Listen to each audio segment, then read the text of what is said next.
the Senate Committee on the 2nd February 2018, he stated that the Ranching Law 2017 was the cause of the attack, apparently acting on directive of his principal, the then public relations of Jimo Moshood, featuring as a guest on Channels Television at Sunrise Daily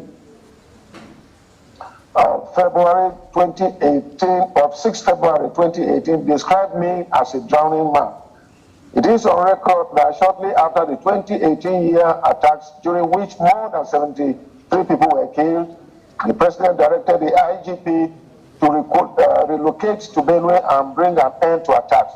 The IGP came to Benue, spent barely 24 hours, and moved to Nasarawa State, where he reportedly conducted an investigation at Tonga Market Square to find the killers of Benue people. The PPRO comments that I am a drowning man made me write to the president and stating my fears and suspicion that the police had plans to eliminate me. Benue State was again thrown into mourning on the 4th of April 2018. That day, Father Joseph Gore and Reverend Father Felix Cholaha were killed by herdsmen in Ayambalom, Way East local government area of Benue State. The 2 Catholic priests were killed while conducting morning mass alongside 17 others. The Catholic Archbishop of Abuja, John Cardinal Onaikan, who presided over the burial mass for the 2 priests, as well as 17 other deceased parishioners, in his sermon, say that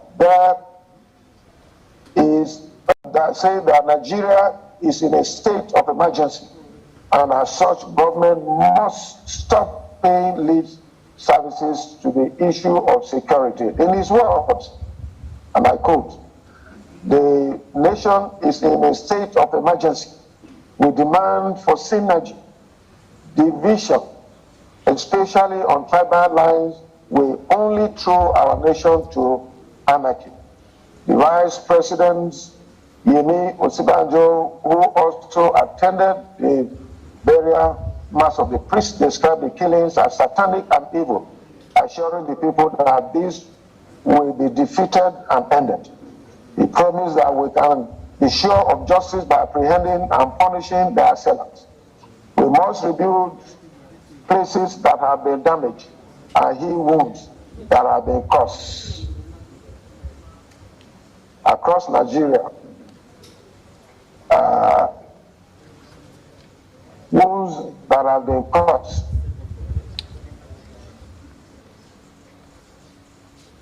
In May 2018, former Chief of Army Staff Lieutenant General Chukwu Batai also joined the fray. He also asked that the Ranching Law 2017 be repealed as a solution to the wanton destruction and killings of Benue farmers by Fulani herdsmen.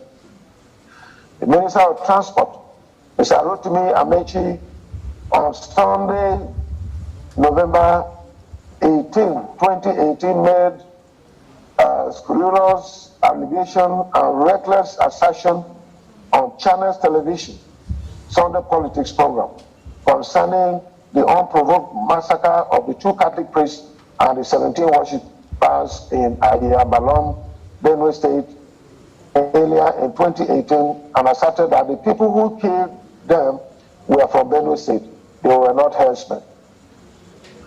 Recently, the former national chairman of All Progressive Congress, Adam Shomole, publicly appealed to me to settle with him out of court in a libel suit I filed against him for falsely accusing me of sponsoring the killings of 2 Catholic priests and other parishioners in Balom, Way East local government, who were murdered in the church, and other sundry allegations bordering on fraud. Oshomole had alleged without proof that one of the Reverend Fathers was preaching against my administration before he was murdered. The utterances of both Amechi and Oshomole were not only unacceptable but also reckless, unfounded, and defamatory to me and the entire state. We have since accepted, after the apology of Somali, that we will settle out of court on this 10 billion naira case I instituted using Africa live from on July 10, 2018, the Special Advisor to the President of Media and Publicity, Press Week.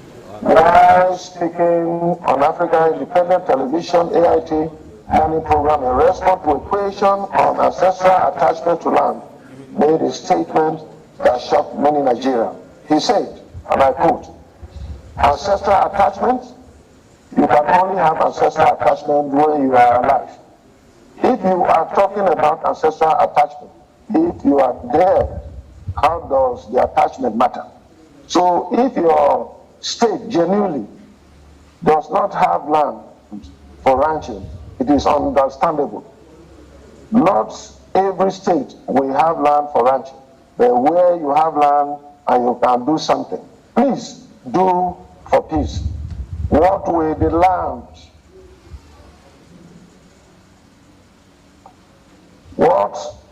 land be used for if those who own it are dead at the end of the day?" End of quote. The statement made by the former Minister of Defense and SY Inspector General of Police, the Transport Minister, and the former APC National Chairman, former Chief of Army Staff, and the Presidential Spokesman, exposed the affected personalities as not representing the interests of the nation, but rather that of herdsmen and their sponsors. Their expressed views on security challenges in the states have continued to embolden the herdsmen militia to kill with impunity. Unfortunately, none of these public officers were called to order. Sadly, nothing was done till today. Manipulating security agencies. Our experience as a state in our bid to implement the open grazing and prohibition establishment of ranching law 2017 has exposed me and government of Benue to many challenges, including frosty relationship with the federal government and especially the Nigerian police. It was curious to watch how the former Inspector General of Police, Idris Ibrahim, frequently transferred police commissioners in the state. He was obviously shopping for the compromising police commissioner that would be most unhelpful to the already difficult situation in Benue State because of herdsmen attack against farmers. In 12 months, not fewer than 4 commissioners of police were posted to the state. Some spent less than 2 months before they were deployed. In between all this drama, a circular was issued by the Police High Commission in early 2018, transferring all my personal police aides to other states. Though the order was later rescinded after my protest, I found it strange and unacceptable. It was impunity taken to new heights. It is because of all this that the views of many Nigerians of goodwill calling for justice have been imperative. There is need to enhance justice, prevent further bloodshed in Benue and other parts of the country which have the potential to spill over to neighboring states. It is the need to address the herdsmen attack on farmers in the state and indeed Benue Valley that gave rise to the celebrated open grazing prohibition and ranching establishment law. The last 6 years have been eventful. We have worked hard to promote peace and justice. We started with an amnesty program. Armed youths and gangs were given opportunity and incentives to surrender their arms and ammunition to government. Those who surrendered were given skills acquisition training for self-employment. This ushered in peace and security, which was quickly disturbed by the massacre of our people by herdsmen in January 2018. The ranching law came as a solution to the herdsmen attack and has become the dominant phenomenon of our administration. The law has generated a chain of reaction from all walks of life, and from it we have learned a number of lessons. Let me add that this law does not discriminate against ethnic lines. This law is a win-win for all. We are not against any ethnic group, but we are against impunity and those who trespass on laws of the land. That is the only thing we are doing here. Those who are law-abiding citizens, whether they are Hausa, Fulani, Igbo, Yoruba, Tiv, Jupo, whoever you are free to be with us here in Benue State, and the laws will definitely protect you.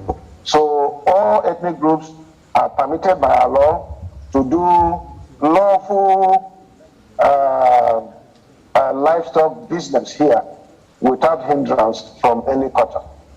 Standing with the people was powerful interest. My 2019 landslide victory at the 2019 election for a second tenure as governor has proven that it pays to be on the side of the people. At the wake of herdsmen massacre,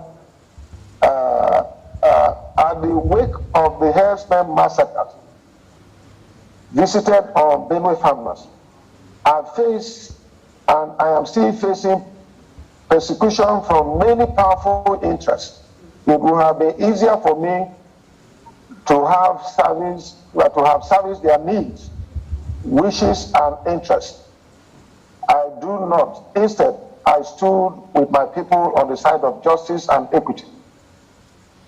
To our consternation, my government and the people of Benue State were exposed to all forms of embarrassment, intimidation from the Economic and other Financial Crimes Commission, EFCC, and other anti-graft agencies repeatedly scrutinized our accounts, including security vote. They invited many of our staff for no reason, repeatedly to their offices. We were barred from using the Air Force base airport for chartered flights, and our guests were refused landing rights at the airport. Some federal government officials have been unfriendly and have always given nasty comments about our struggle. Fulani umbrella bodies had worked tirelessly to ensure that I did not win in the 2019 election. False propaganda was sponsored against me and my party, and voters incited against me. All this happened to us because we support and believe that open grazing prohibition and ranching law 2017 in our state is the answer now and future. We consistently oppose the genocide visited by herdsmen on Benue farmers and people, including women, children.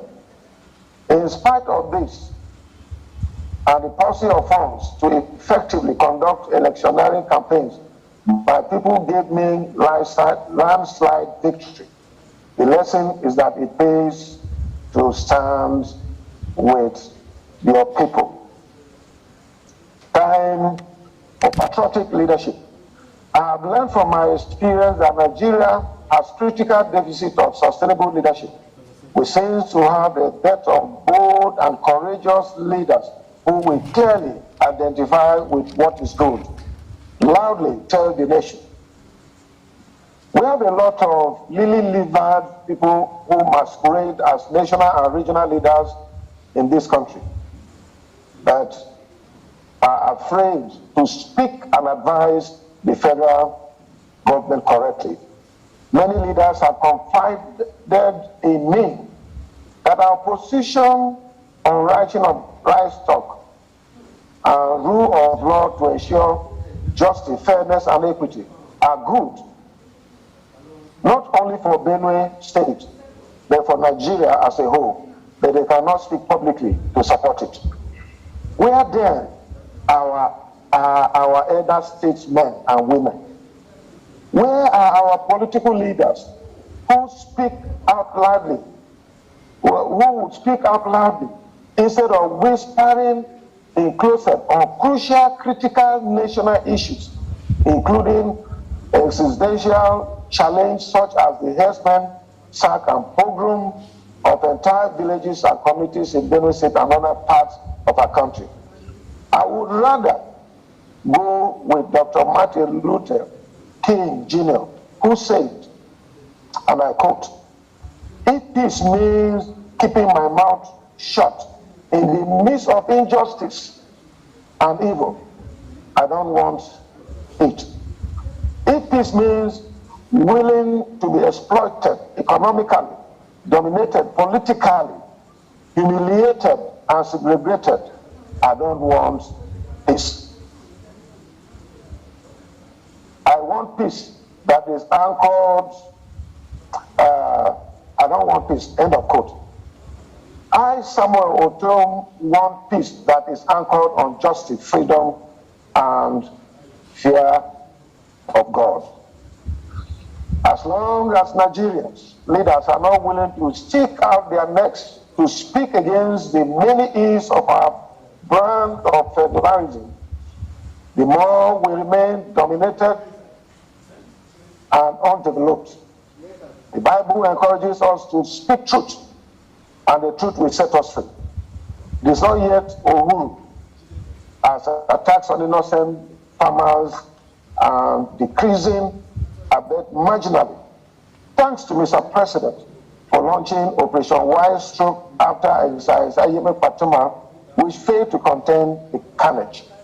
I must commend the security agencies, especially the Operation Wise Stroke, and let me once again offer my condolences to Mr. President, the Minister of Defense, the Chief of Army Staff, the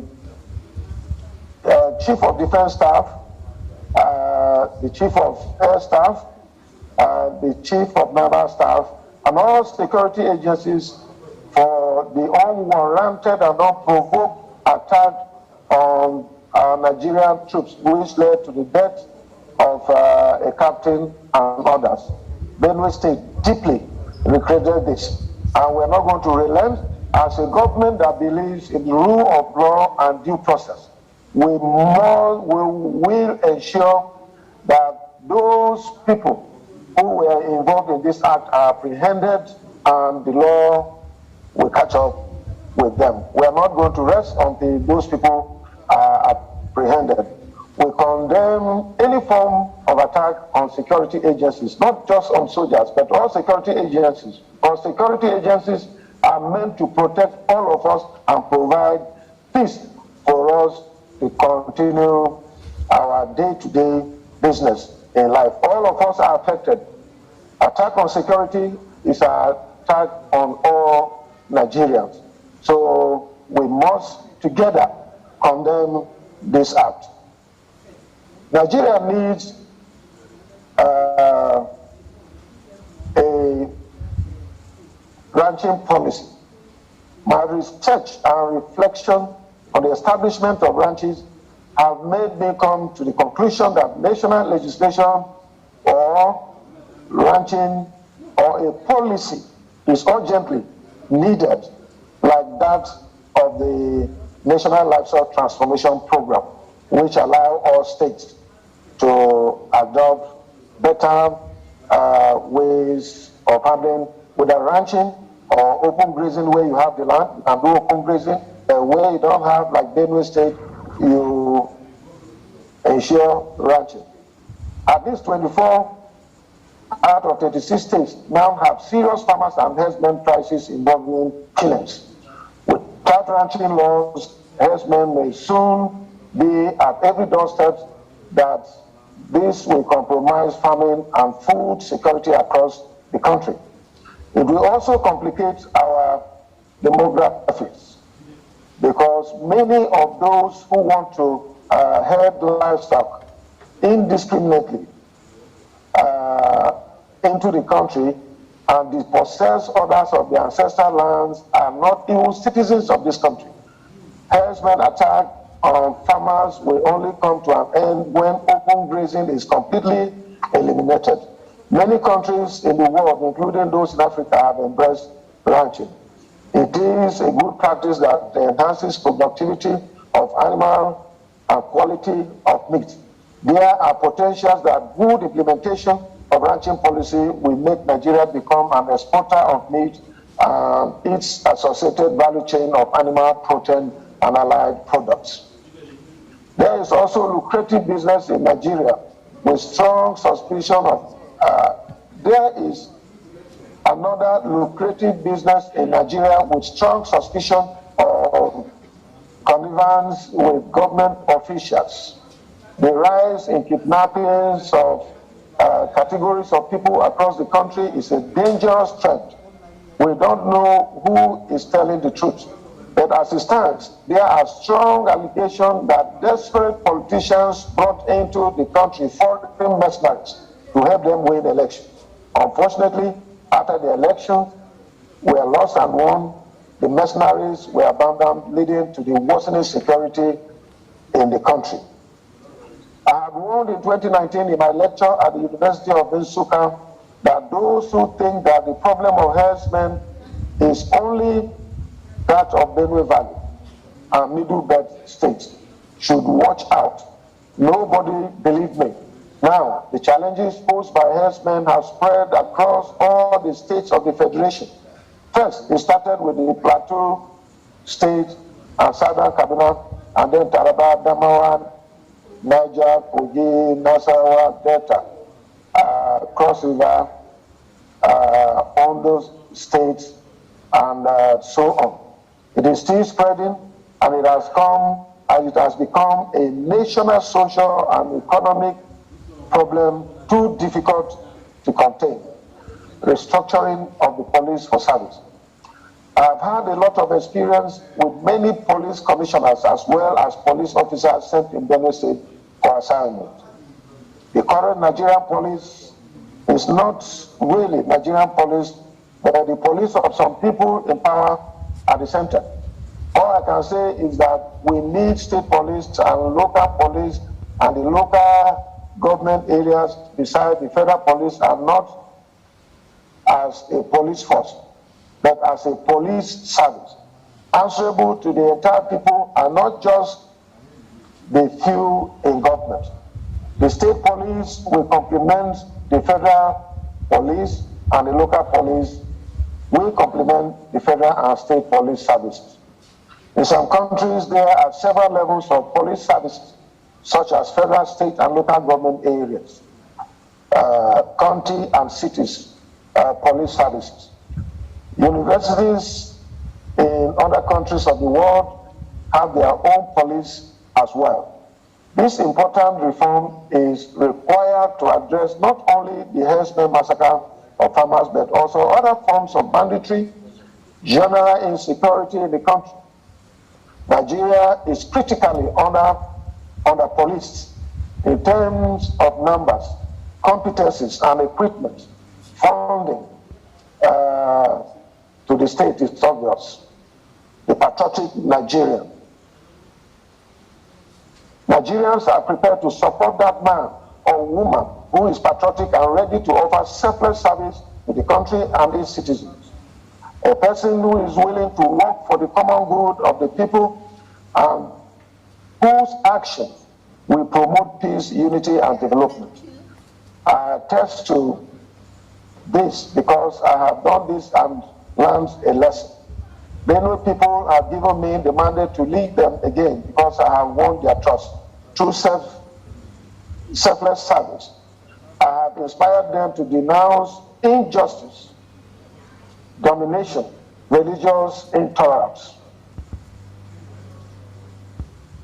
and lawlessness, peace, unity, and progress. It is no longer news that everyone is alarmed that the security of lives and property of Nigeria are no longer guaranteed under the present government as a result of leadership incompetence and mismanagement of the nation's affairs.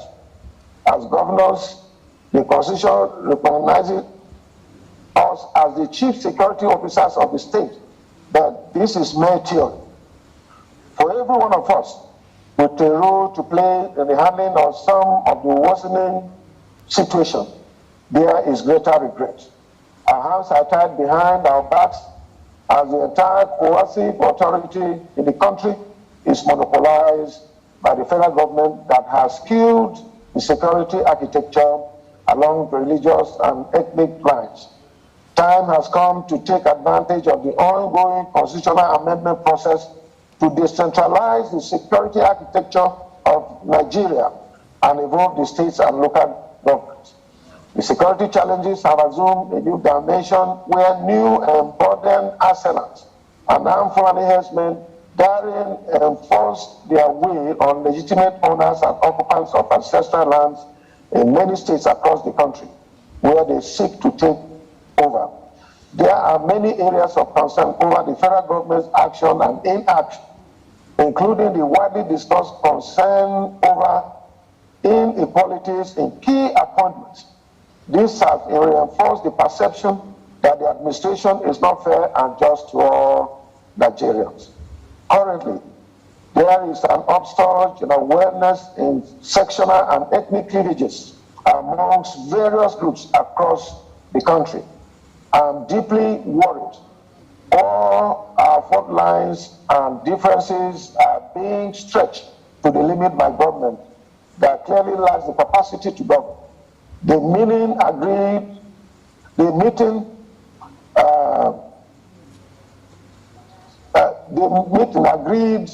that this has been given rise to tribal tension, religious divisions, and various forms of social and political cleavages. This should tell us that all is not well. As I have always maintained, these are pointers that Nigeria is now surviving on life support. It is my thinking that Nigeria is in dire need of a strong and visionary leadership to avert the looming disaster.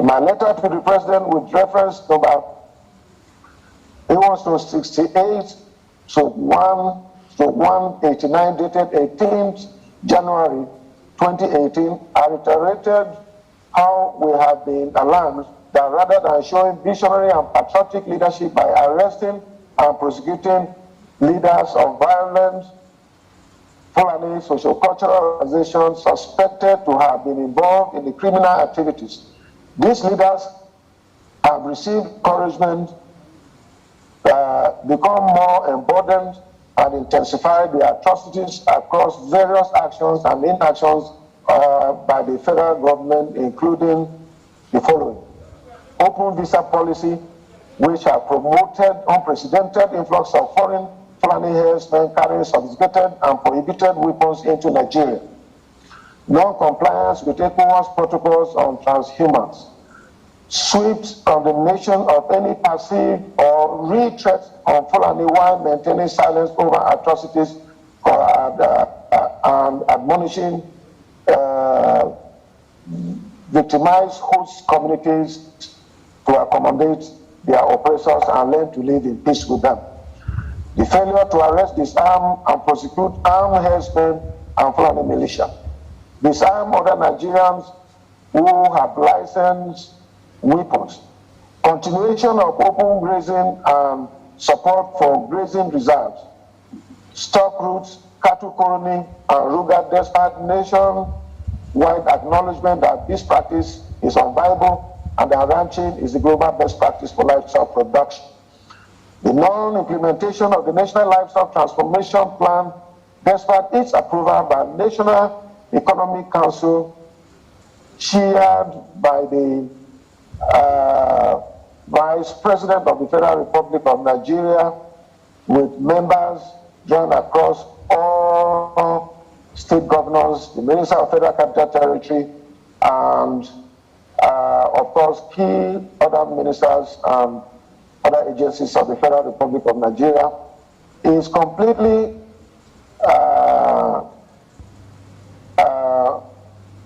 unacceptable.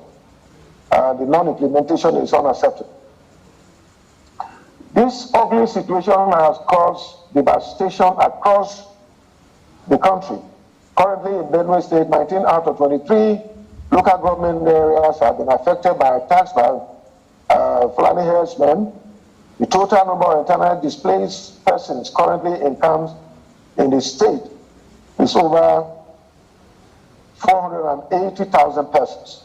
Returning these IDP persons to their ancestral homes has been impossible as herdsmen continue to attack, kill, maim, and rape those who return. The federal government is here to redeem its pledge to Benue farmers when the Vice President visited towards the reconstruction, rehabilitation, reintegration, settlement of displaced persons. The failure of IDPs to return to their ancestral homes to resume normal farming activities coupled with the impact of climate change has posed a very serious threat to the national food security, as evidenced by rising food prices.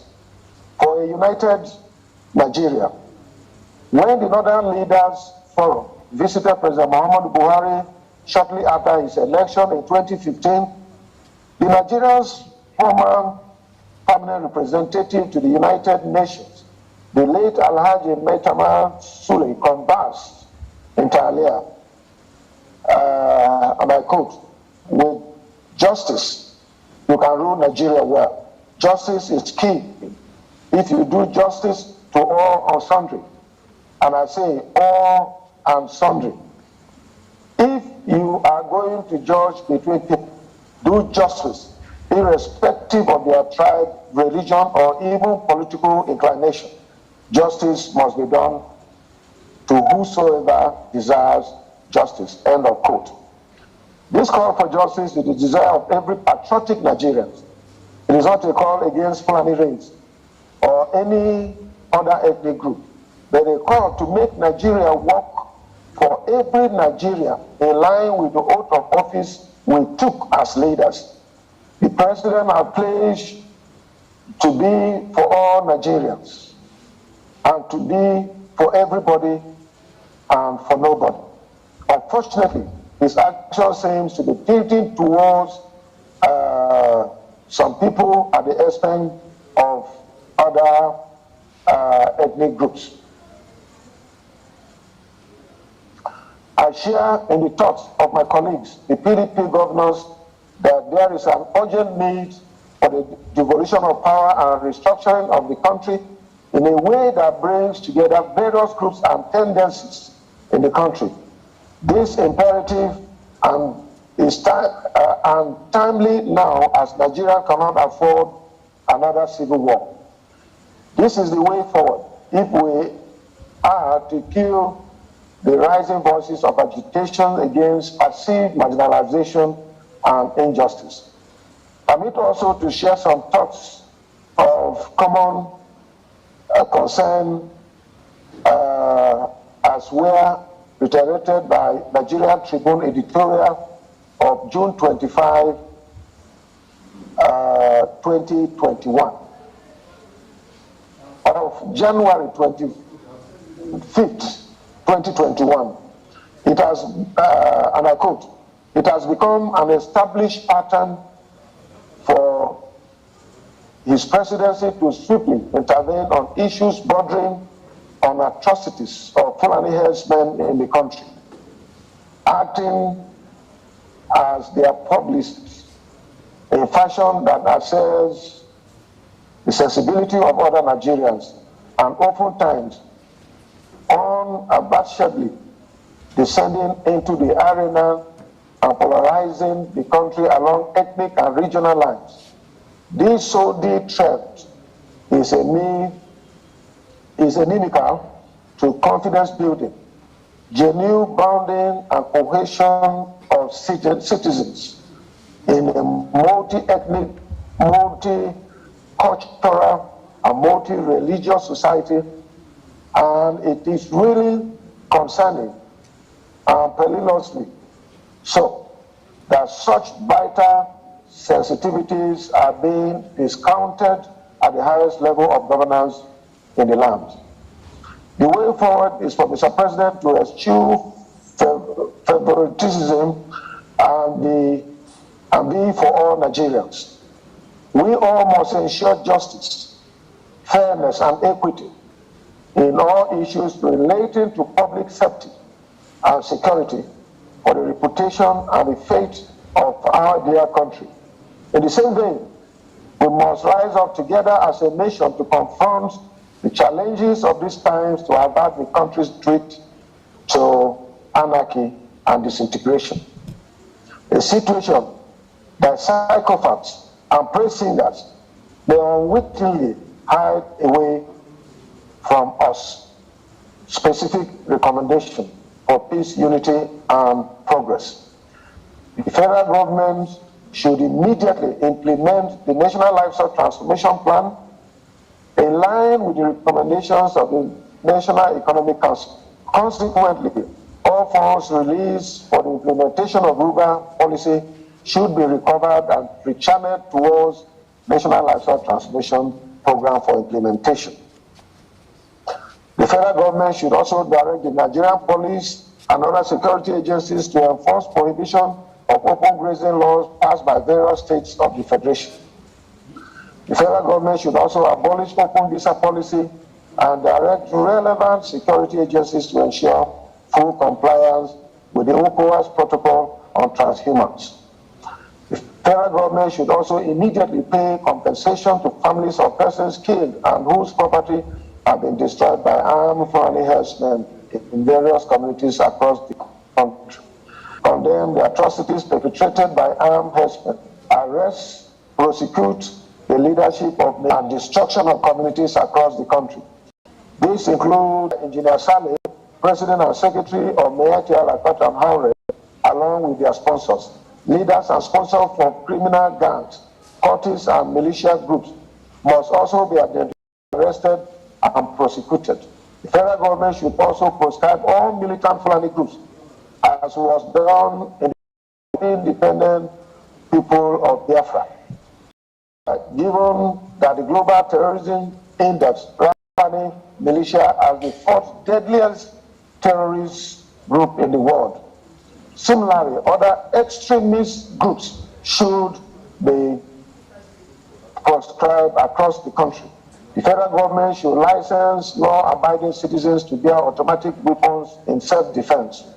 The federal government should also support the resettlement and rehabilitation of internally displaced persons as a result of herdsmen atrocities in the states of the country. Every patron must support the security agencies with intelligence gathering and other criminals.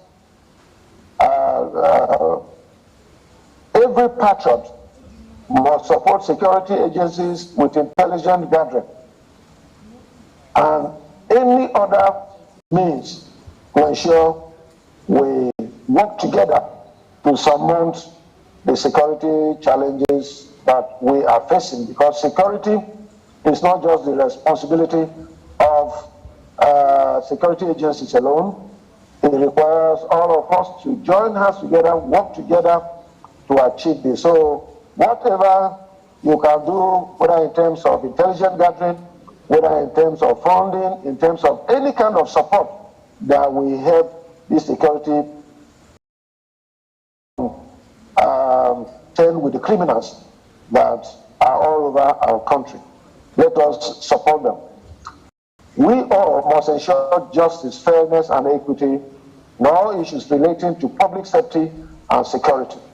Government should also desist from giving only handouts to citizens that evoke empowerment policies that will create jobs for the youth who have become restive.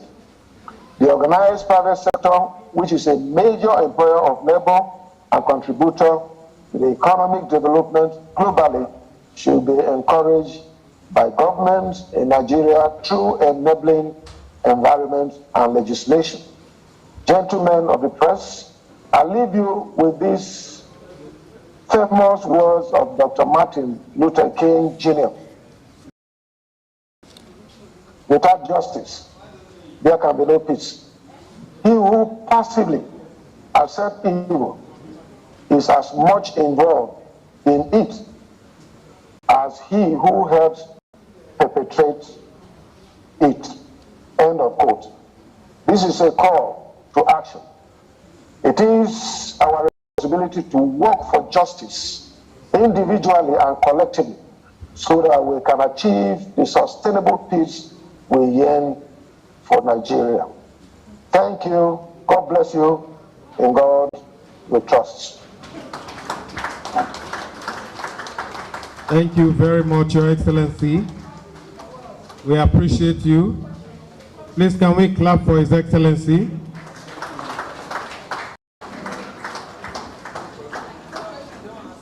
Your Excellency, we sincerely appreciate you for that very detailed lecture. It covered everything from the fears of a nation to the questions that journalists wanted to ask you. Your Excellency, we appreciate you. Please put your hands together for him once again. His Excellency, the Governor of Benue State, has been described by a very famous writer as zeal and talent, blood and delayed in life at the early stages, with life at the motor park and as a driver, but later rose through the ranks to come and successfully be a doctor of philosophy from the Commonwealth University in Belize, to becoming an executive chairman of a local government, and became many things, holding different positions in politics. And right now, as a governor, not only supporting his people, is also helping to make life better and making policies that will help this nation to be better. That lecture indeed is a mark of excellence, is also a mark that you have come to a point where the world should listen to you. Thank you very much once again, Your Excellency. We appreciate you for your work. Your Excellency, while you were speaking, our chairman of the occasion walked in. He had to also leave a very, very important national assignment to be with us here. But we know him as our own. Anytime we call on him, he appears. He's the chairman, Senate Committee of the Army, distinguished Senator Ali Ndume. You're welcome, sir. Also with us here, we have representing Just South and Just East Federal Constituency of Plateau State. He is the Deputy Chairman, House of Representatives Committee on Anti-Corruption, Honorable Dachum Musa Bagos. You're welcome, sir. Let me also specially appreciate the former chairman of the Correspondents Chapel, Mr. Raphael Ekpa. You're welcome.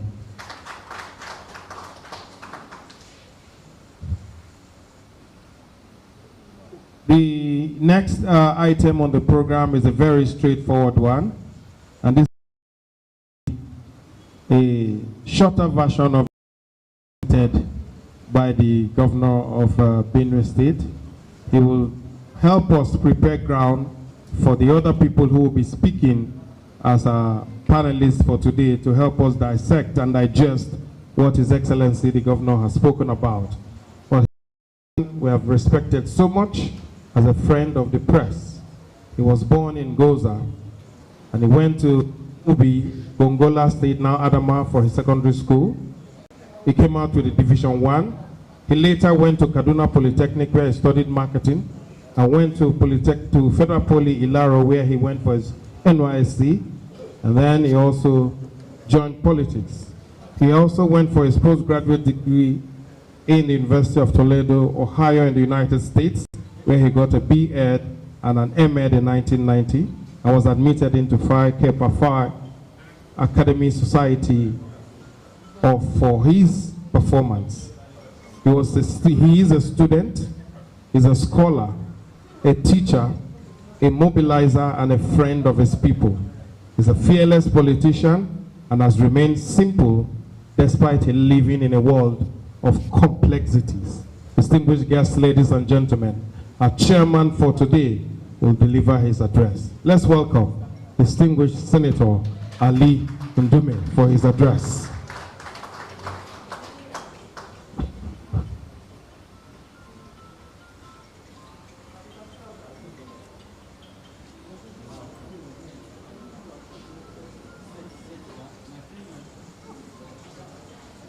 Gentlemen of the press,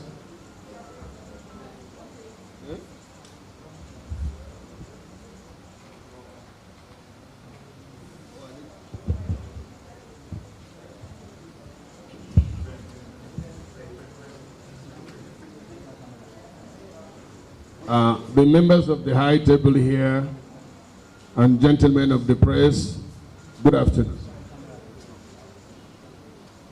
First of all, I want to start by thanking the NUJ Correspondent Chapel for finding me worthy to be the chairman of this occasion. I have been wondering, and up to now, I really don't understand why you people feel that I should chair this occasion. And to be honest, I have been thinking all alone and listening to His Excellency, and I wish that he was here physically. I guess one of the reasons why I was called upon to chair this occasion is because of my nature. And I'm trying to see whether I can compromise that or not. And I still find it very difficult. My anxiety of coming for this and chairing this occasion was the topic. The theme of this lecture is insecurity in Nigeria, restoring unity and progress. To be honest, that was what I was expecting that we cover. Fortunately, or maybe unfortunately, the guest speaker concentrated on Benue. In the Northeast, we have more problem than what is happening in Benue. Just yesterday, a local government in Borno North went down. Only God knows the number of people that were killed, and over 1,000 people were displaced to a poor country, Niger, yesterday. Let me quote the 26th American President Theodore Roosevelt. He said this as far back as 1919.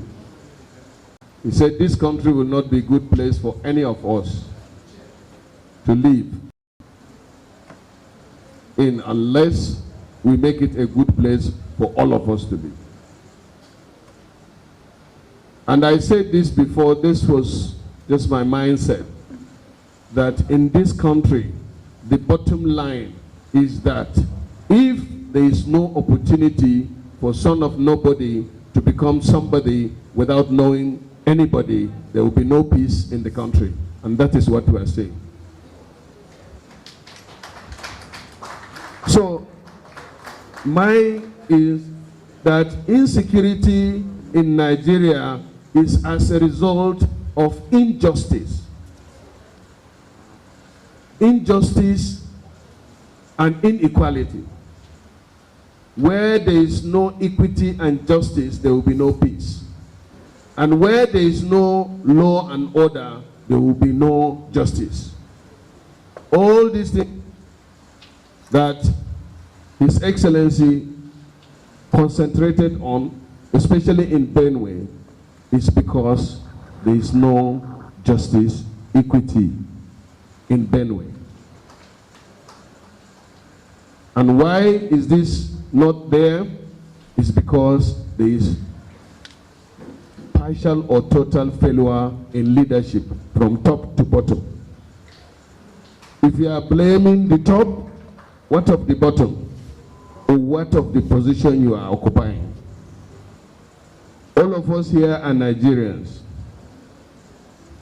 we kept on being confused and deceived by tribe, religion, geopolitical zone, and all that, while the leadership are united in terms of misruling this country. They have the Governors Forum, they have the Elites Forum. They don't fight in those meetings. They sit down and romance one another. And out there, the poor man of Tiv, Idoma, and all that are killing themselves. Just last week, 11 soldiers, including an officer, was killed, not by herdsmen, but because of the communal clash, and these gallant soldiers went there to settle them. And up to now, nothing happened. 11 soldiers. If you are to a country like America or other countries that you are copying, the Benue will not sleep until they bring out those that are responsible. All we hear is that they will become, the government will come after them, we will bring them to justice, and that is it. Let us not deceive ourselves. And this deception is catching up with everybody. He himself, the governor, has become the first victim. If 2 years ago you are told that a governor will run 1.5 kilometers on his feet in order to escape this problem, and if more governors were chased, this problem will be solved. I'm sorry, sir, because you are listening, and that is me. I say it as it is. It may not be right, but I speak my mind. So, in this country, what we need is leadership. What we need is leadership. And who is responsible for the leadership? It comes back to you people that gather us here, the journalists, because you are the mouth and the ear and the eyes of the public. I have one message forwarded to me that I want to share with you on the killing of Benue, and I buy that seriously, and that's why I want to read it out to the journalists here. It affects you. Just a minute, please, bear with me.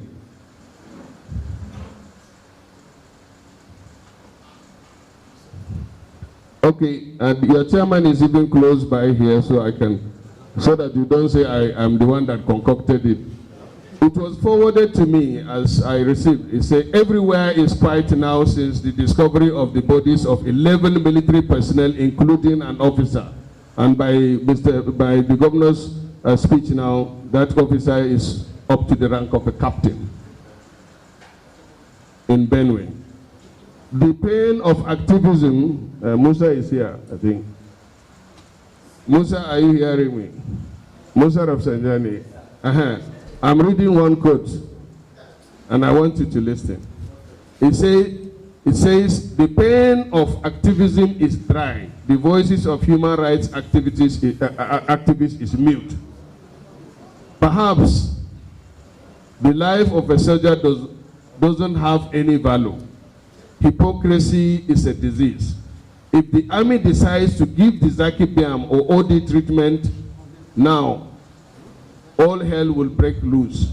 Activists will find their voices and pen again. But,